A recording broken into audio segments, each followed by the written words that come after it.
Welcome to my channel. My name is Stephanie Strange, and if you haven't stumbled upon my content before, I talk about the paranormal, unsolved cases, and anything strange around that realm. You can also write to me at shareyourspookystory@gmail.com, and I will definitely read them and make a YouTube video out of it. If you have not subscribed yet, please subscribe and give this a thumbs up and hit that little bell for notifications. And I recently started a YouTube video series of creepy, unexplained childhood memories that you've had. And so that definitely got a lot of good engagement. I had a lot of people that stitched my videos and shared their stories, and so that's what I'm gonna do. I'm gonna make this platform for you guys, so you guys get to look at these other videos of people who have shared their scary stories. There's some really good stuff on there, so if you're watching this and you stitched me on TikTok, thank you so much, and all of you, really. So again, enjoy.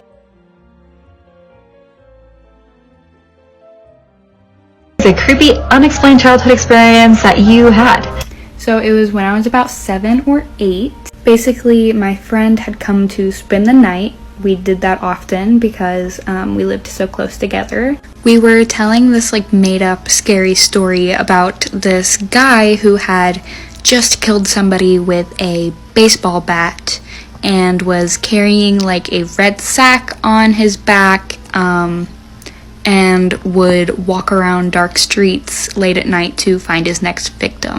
Keep in mind, this is at about 1 in the morning, so nobody's awake, but we start to hear some shuffling outside. So of course we get up to look through the window to see why there's somebody outside my house. The person walking behind my house fit the exact description of the man we were telling a story about. So yeah, we ran to the bed, shut all of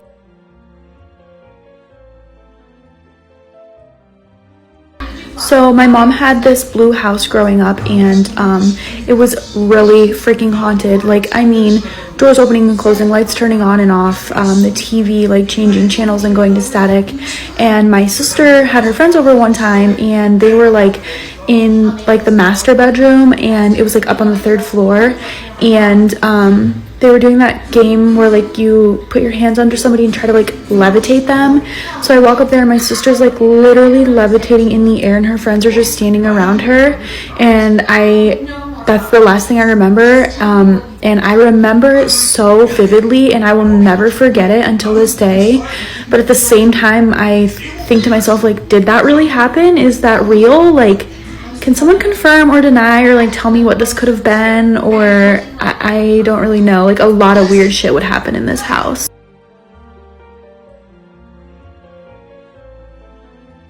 When I was 6 years old, I went with my grandma to a friend's house of hers. The friend lived on a hill. The house was built kind of weird, but basically when you entered the front door, you were on the 2nd level of the house automatically. They were having constructions to the 1st level of their house, and I had looked over because I was 6, I was curious. I looked over and I saw this man. He had this intense yet emotionless expression, and he was just staring back at me. I remember waving, and then my grandma called my name. I looked over, looked back, gone. Every single year after that, I would have a nightmare where it was just that face and expression would pop up, and I would wake up sweating, so terrified. When I was 19, I had the dream one more time. The face appeared, and this was the first time that I said, "Go away." After that, it stopped, and in fact, I forgot exactly what the face looks like to this day. I just remember it happened.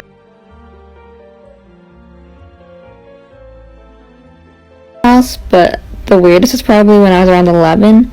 It was really late one night, maybe around midnight or 1 a.m., and I was up late reading or something, and I heard footsteps coming down the hallway towards my bedroom. I thought it was my mom or my dad coming down the hall to check on me, so I pretended to be asleep, and then a minute later I heard the footsteps come into my bedroom and walk up to my bed, and then I found something laid down on my bed next to me, and I opened my eyes, but nothing was there, but I could see an indentation in the bed next to me, someone was laying there, but I could see nothing. And then whatever it was lay there for a while until I felt it get back up again, and the footsteps walked back out of my bedroom and back down the hallway.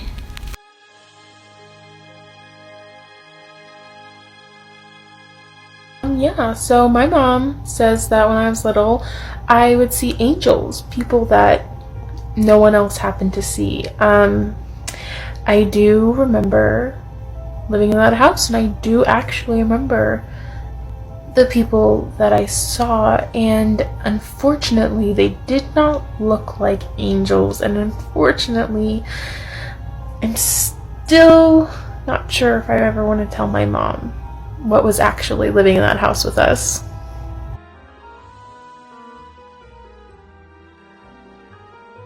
My best friend had a sleepover at her house. She lived in an old trailer in front of a cemetery. So we were in her room just talking stuff. I heard a tap on my glass. I'm like, I thought she was fucking with me at first. I thought she was messing with me, you know. So I'm like, that's not funny. And we both kind of look outside, and we see this man just like standing there, and it was horrifying. But it wasn't human. It was just so the eyes. It was in front of the cemetery. You go get her dad. Her dad comes, and the man's gone. No explanation. Yeah, scary.